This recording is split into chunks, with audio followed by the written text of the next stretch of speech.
Yo, welcome back to the room. Back in another video. Today we're reacting to new evidence Kurt Cobain didn't end his life by Maury. I ain't gonna lie, I don't know much about Kurt, but you know what I'm saying? I was obviously a name that I feel like everybody knows, or everybody, even if you don't know who he is, you don't know what he did, you know that, oh, everybody said he suicided that one time. We gonna get into it. We gonna see what we gonna hear what really happened. We gonna learn. We gonna be informed. Get your food, get your stuff, sit back, relax. Let's go watch this video, man. So they're saying famous rock star Kurt Cobain's murder was a cover-up. He didn't kill himself. They're saying he was murdered and that the story of how he died is not true. More than 3 decades after his death shocked the music world, questions are once again swirling around the final hours of Kurt Cobain. Am I bugging, or does this dude not look like Joe Goldberg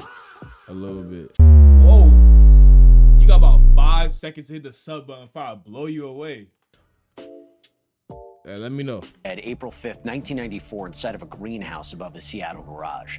And Seattle police, they closed the case after the King County medical examiner ruled it citing a self-inflicted gunshot wound. Shotgun wound, to be even more specific. So why am I talking about it now? Well, an unofficial private team of forensic scientists says the evidence tells a very different story. And as we should all know by now, as technology progresses in CSI and criminal investigations, that former cases, cold cases, or closed cases are now reopened, and the details under the retroactive application of current technology begins to make things a little spooky, to say the least. What if I told you everything you've been told about Kurt Cobain might not be true? If a new report is correct, you've been lied to. Everything you know about Kurt Cobain's passing is false. Let me explain. Kurt Cobain passed away in April of 1994 at just 27 years old. And at that moment, he was probably the most famous person on earth, thanks to his band Nirvana, who became household names in 1991, thanks to their album Nevermind and their song Smells Like Teen Spirit. And I'm pretty sure we all know the song by Nirvana, Teen Spirit, classic, actually fits pretty much any mood. And according to Google, it was so big at the time that on the Billboard 200, Nevermind hit #1 on the Billboard 200. Yo, that boy beat the king of pop. Nah, if you're beating MJ, you know you made it, bro. I ain't gonna lie. Chart That's on motion. January 11th, 1992, displacing the king of pop himself, Michael Jackson, just to show you guys in Gen Z how big this guy was back when he was alive. Nevermind sold over 27 million copies. Their follow-up In Utero sold 15 million copies. Dropped less than a year before Kurt's passing. But on April 8th, 1994, Kurt was found in a room above his garage. He had a fatal wound, a rifle laid across his body, and a note was discovered nearby. A medical examiner at the time ruled it an unaliving. Case closed, or so it seemed. Soon after, skepticism grew, even becoming the subject of an episode of Unsolved Mysteries. Fast forward to 2026, a new independent forensic team released a report, and their findings tell a very different story. And here's that story. And this story involves apparently 2 potential assailants forcing an OD on Kurt Cobain. Oh, I love me a good murder mystery, boy. I love a good murder mystery. Let's get into it. And staging his death, trying to make it seem as if he departed from this reality of his own will, when in reality, that was not the case, or so it seems. In the current year in 2026, they say now an unofficial private sector team of forensic scientists has questioned Cobain's cause of death ruling. After reviewing autopsy findings and crime scene records, the researchers suggested that aspects of the case pointed to a homicide rather than a self-inflicted departure. Independent crime scene reconstruction expert Brian Burnett cited blood patterns, clothing evidence, and damage to the musician's mouth that he argued were inconsistent with a typical self-homicide scenario. The team suggested Cobain was confronted by 1 or more assailants who forced a heroin overdose to incapacitate him before one of them shot him in the head, placed the gun in his arms, and left behind a forged self-murder note.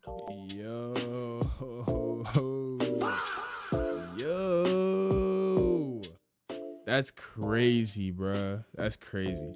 Despite these claims, though, authorities have not changed their position because on Google it's still ruled as self-inflicted. Even crazier, investigators claim the scene around Kurt was unusually clean. No splatter found nearby. Even his kit was unusually neatly arranged. A receipt for ammo was found in his front pocket, and ammo appeared to be placed carefully around his feet. That is, I mean, if someone planned on... Oh, so he killed himself and he neatly placed everything. He made sure to clean up after himself. He said, "Oh, if I'm dead, nobody can." You know what I'm saying? I want to make sure my table clean before I die. Are we being for real? departing from this reality by ODing or taking copious amounts of heroin before shooting himself. How on God's green earth would they have time to even neatly pack all the needles and the drugs back into his little case or area or stash? That makes no sense to me. I don't think you care about being cleanly or organized before passing. Even his kit was unusually neatly arranged. A receipt for ammo was found in his front pocket, and ammo appeared to be placed carefully around his feet. Carefully placed around his feet. Yeah, that's way too much. They're trying way too hard. There's just They out here trolling, bro.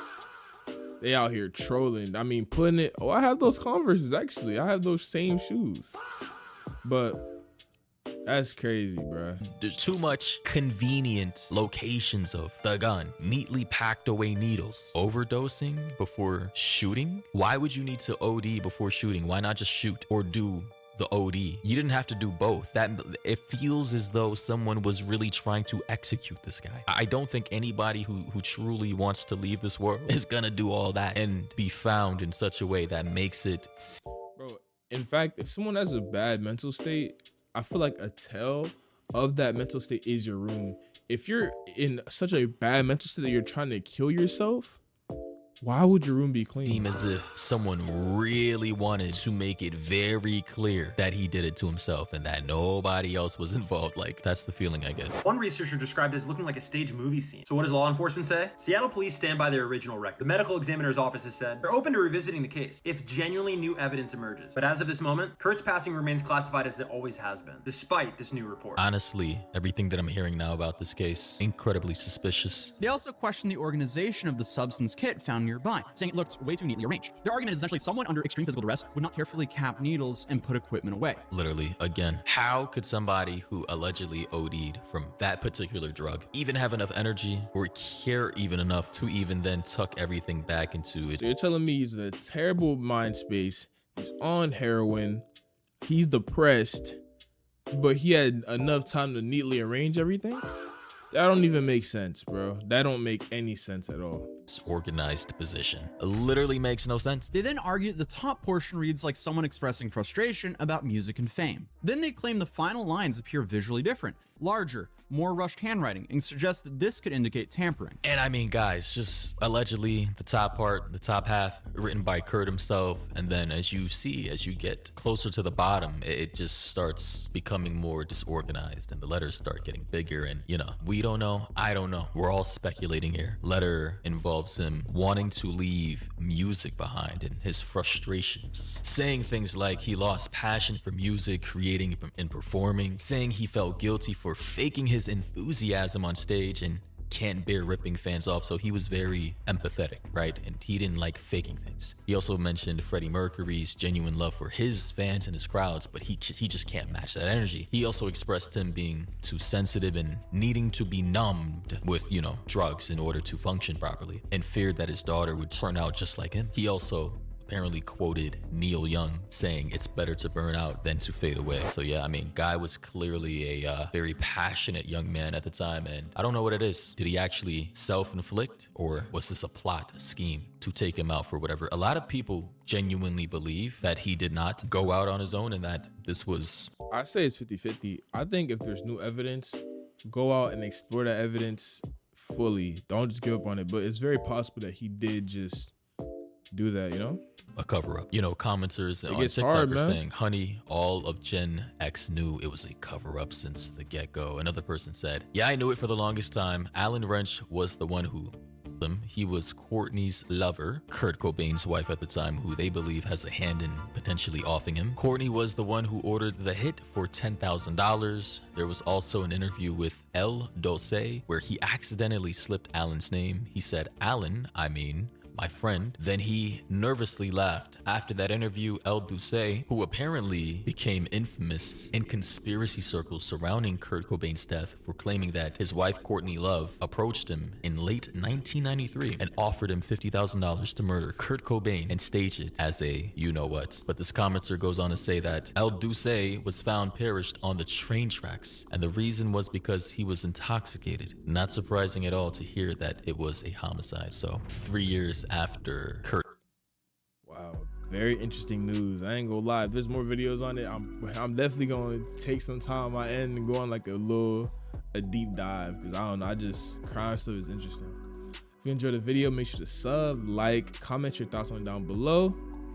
Peace.